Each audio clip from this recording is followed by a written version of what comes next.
Hey everybody, welcome back. These are some entitled coworkers that need to get a grip. Stop it. Am I the a-hole for not letting my coworker stay at my place even though I, quote, have the space?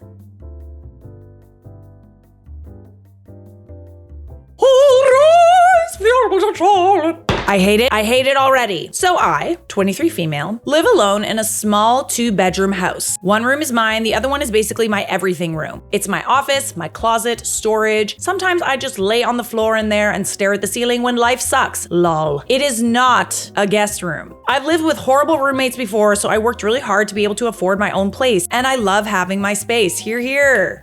Let's go. Honestly, once you get to a point where you don't have to have a roommate, it's like you can never go back, ever. And they were roommates. Can confirm, lived with psycho roommates for pretty much my whole life. And the minute I could afford it, never again. Oh my God, they were roommates. It's literally my safe little bubble. Anyways, one of my coworkers, 25 female, got into a huge fight with her roommates and they kicked her out. Ooh, red flag. They kicked her out? That doesn't look good. She was venting at work and I felt bad and was like, that sucks. Oh my gosh. And even sent her a few places to look at. I was trying to be helpful without inviting chaos into my life, you know? Later that night, she texts me saying, Hey girl. Hey girl. Yo, sweet thing. I was thinking, maybe I could just crash with you for a few weeks since you live alone and have the space. Absolutely not. No. I am genuinely concerned that the way that her last roommate situation worked out ended like this. I'm sorry, but your home is your sacred space. When you come home, you want to be able to totally decompress. You don't want to be dealing with drama. It is pretty much unbearable to be sharing a space with someone that you don't get along with or that causes drama in your life. And I'm assuming I could just crash with you also means she wants to stay there for free. I literally got that sinking feeling in my chest. No. I'm not even close to her. We're cool at work, but we've never even hung out outside of lunch breaks and complaining about our boss. She doesn't know anything about me, and I don't know her like that. Why would she live in my house? I've totally been in this position before, but it wasn't like a coworker, it was a friend. Me and this friend kind of had, I liked her. I didn't necessarily think that it would go wrong, but I also felt like I did not want to open up my space to someone that, I kind of had little fights with here and there. Oh man, this person made me feel so bad about it. But at the end of the day, it's also why do I have to compromise my comfort? I don't. It's not like she was homeless or anything. She figured it out. She married rich. She's fine. So I replied super politely, I totally get that you're going through it, but I really value my space and I'm not in a place where I can have someone stay with me. And I was nice. Didn't ghost her, didn't ignore her, just said no. Next day, she's acting really weird. Then another coworker tells me she said I let her be homeless. Ooh, when I have an entire room to myself. I'm sorry, I missed the part where you said that you're a charity. I'm sorry.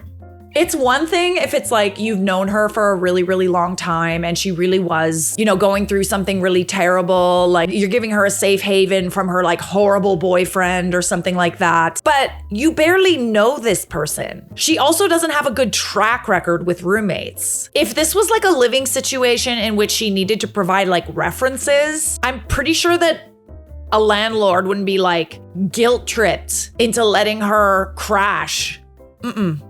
Girl, first of all, she's staying at her boyfriend's place. Second of all, I pay to live alone. That's the whole point. Yeah, that's the whole point. I don't want to feel tense or uncomfortable in my own space. I don't want to tiptoe around a person I barely know, and definitely don't want to deal with just a few weeks turning into I'm looking but nothing's coming through yet for 2 months. That's the other kicker, right? Because as soon as you let that person into your space, especially when they're not paying, it is very hard to get them out. They will squat until you are forced to leave. Absolutely not. Now people at work are acting like I'm the bad guy. Well, maybe they should open up a room for her then. Sorry for not letting a coworker move into my apartment because she had a bad fight. I don't know. I feel bad, but also no. Am I the a-hole? No. You would be kind of an a-hole if this was like a really, really good friend and you've known her for a long time and you were trying to help her out of a really like crappy situation. I don't think that you are at all obligated to like help someone out with something as big as this. Not the a-hole. I don't understand why a coworker would feel entitled to your home. That is truly bizarre. Her life is not your responsibility. I mean, I can maybe get it if you were super close and good long-term friends with a deep connection, but a casual coworker. Oh man, she fully does feel entitled to your home. That's crazy. And it doesn't just stop there. She's gonna feel entitled to your food. She's gonna use all your bath products. She's gonna steal your clothes. Mark my words. Are you speaking from experience? Mark my words. Anyone that makes that comment again to you, OP said, I'll let coworker know that you're volunteering your space to them. So kind of you. that's what I'm saying. Like, Ooh, I can't believe you would do that. okay, so why aren't you helping them then? Not the a-hole. You don't need to find out firsthand why her roommates and boyfriend don't want to live with her either. That part. OP responds, I'm definitely understanding it now, seeing the reaction after saying no. I'm a homebody and really enjoy my personal space given the fact that I work 2 jobs and my home is my only carefree space. Yeah, this is the thing. When you're a homebody, you really, really, really need your personal time. You don't want to come home to like BS. What a mess this place is. It causes so much stress. Like on your downtime, to be around somebody that causes you stress. No.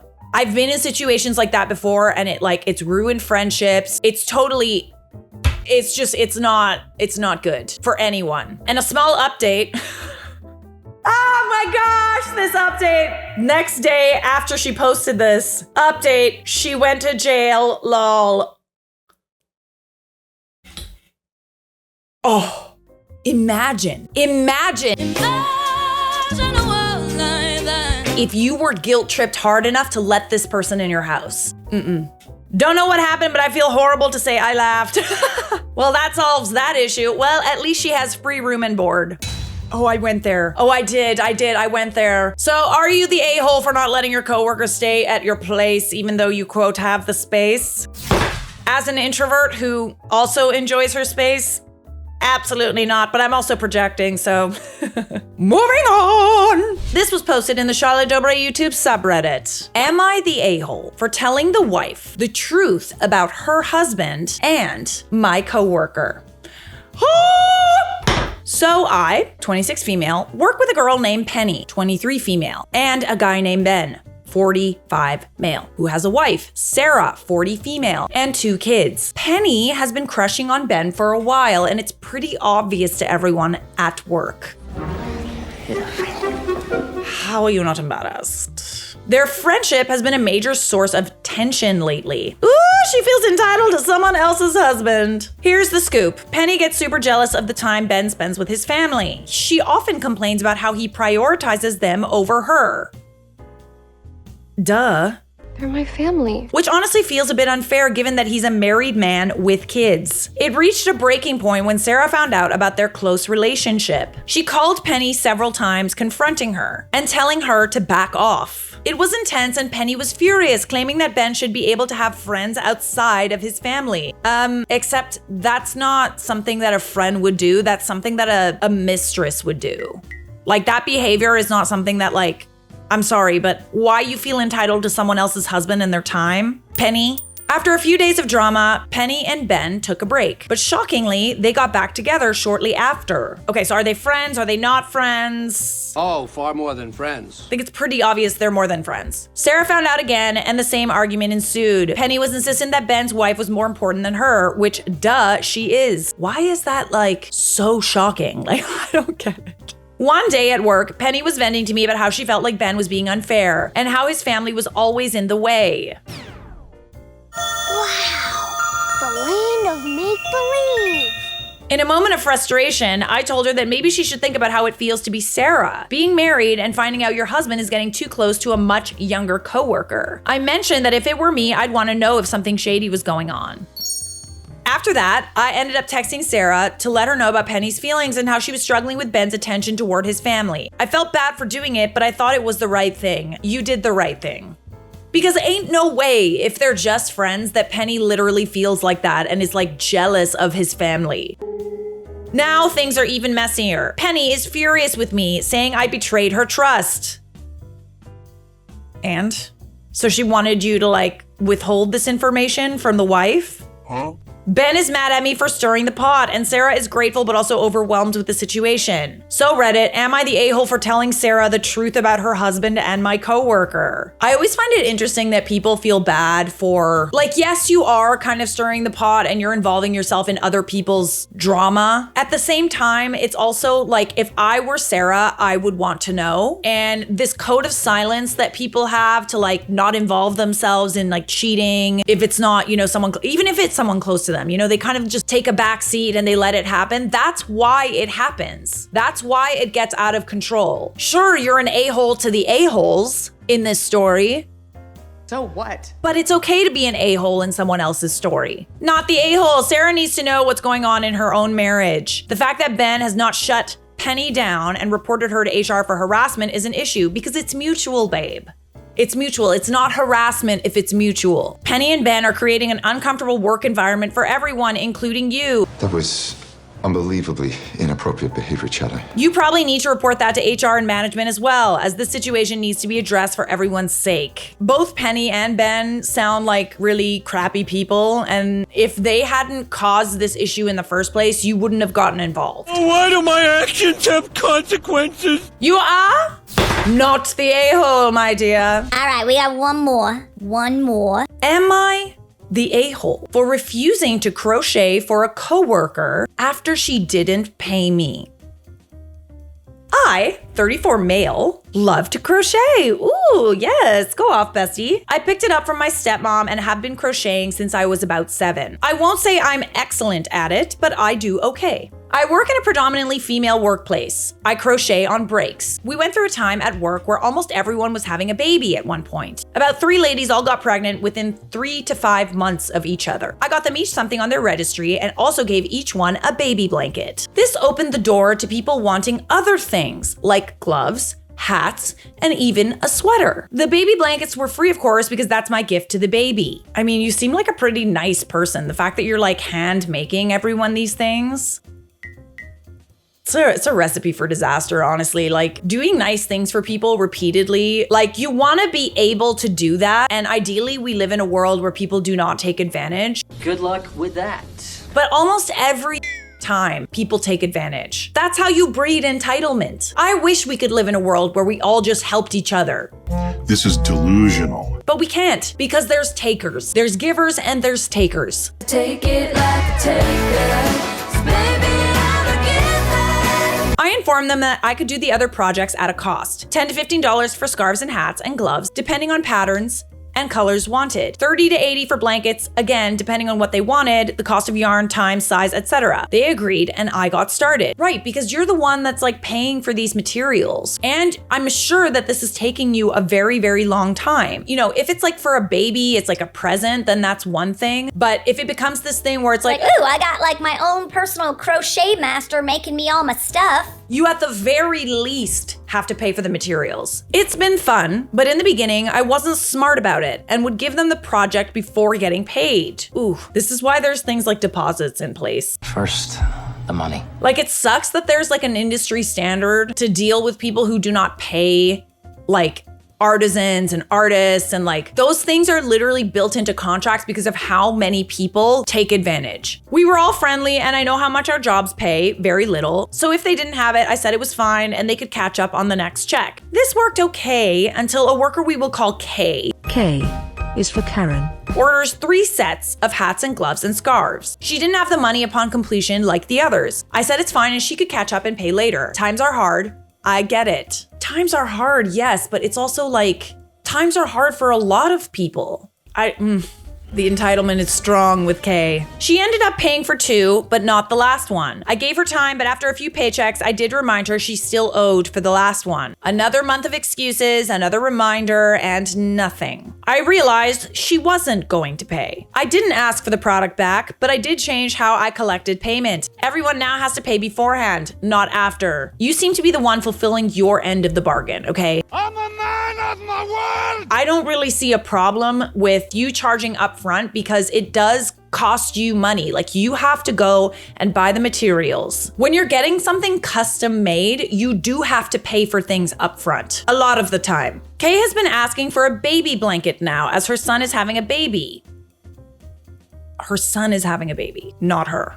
And I've told her I won't be doing that until she pays me for the last set she was given. She hasn't, and I haven't made anything else for her. Oh Lord, the audacity. It's one thing for her to kind of like dodge payments and never get around to paying you. It's an entirely other thing for her to demand that you make something else after full well knowing that she hasn't paid you. The impudence! The audacity! The unmitigated gall! Where does one find the, like, aren't you embarrassed? Just take the win and like never talk to him again. But no, you're still asking. Mamma mia. She started bad-mouthing me to other coworkers behind my back. Okay. I know this because those coworkers are telling me. She's called me cheap. Interesting choice of words. That I don't make things that are good quality. Then why does she want them? What goes on in your head? That I'm punishing her, among other things. Yeah, you are. For every action, there's an equal and opposite reaction. She's also said to me that I'm breaking a tradition that I started and I'm being petty. A tradition? A tradition, my... I'm sorry, you doing a few nice things for people when they had babies does not mean that you're the office crochet man. You're like a 3D printer that they don't have to pay for. Life doesn't work like that, Kay. I'm sorry. I went to management. We have no official HR department, and they said to basically work it out ourselves. None of my other coworkers are siding with her, and they've all put in more orders from me. I'm wondering if I'm being the a-hole for not letting this go. The only thing you're refusing to do is make her something additional when she already owes you for the last one. Don't work for free. How is that being the a-hole? So am I the a-hole for refusing to make a baby blanket for her son's baby after she didn't pay me? Only reason I think I might be the a-hole is because this isn't something for her that I'm refusing to make. It's for a baby and it does, but you don't even know the baby. It does feel like I'm not being fair because it's not like the baby didn't pay me. What are your thoughts? The baby couldn't care less if you make the blanket and the gloves and the little sweaters. It's just a baby. It'll probably rip it all off because it'll be itchy. I just a baby. It's interesting that this coworker said, Well, it's your fault. You started doing it, and now you're not doing it, so you're an a-hole. where's the logic? Like, where is the logic? Don't feel bad. They're just trying to make you work for them for free. This is not about you being the a-hole. It's about getting free stuff. And the fact that you're not giving things away for free anymore pisses people off. They don't care that you did nice stuff for them because all they care about is the free stuff. So they're gonna do whatever they can to keep getting that free stuff.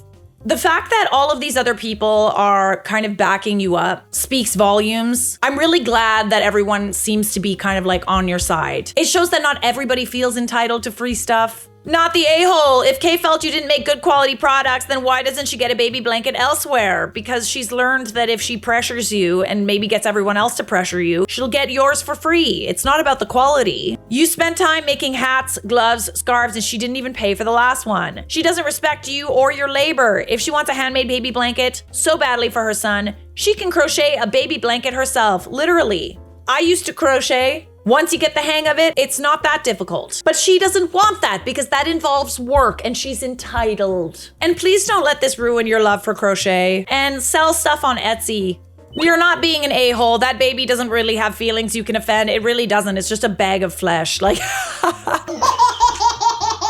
it can't even talk yet. Who cares? And don't let one person's like crappy attitude deter you from doing this, because it's clear that people do think that your time is valuable. Who cares about that one person? She just wants free stuff. Not the a-hole, I'm petty AF. I would give discounts to everyone. Call it the Karen deal. If you pay up front, you save and never help her again. As for her toxic work behavior, stay clear. She's trouble, she will dig her own grave. The Karen deal, eh? Ooh, that's gonna make people even spicier than before. So, are you the a-hole for refusing to crochet free for your coworker? No, you're not. Can I get like a free scarf though? Sis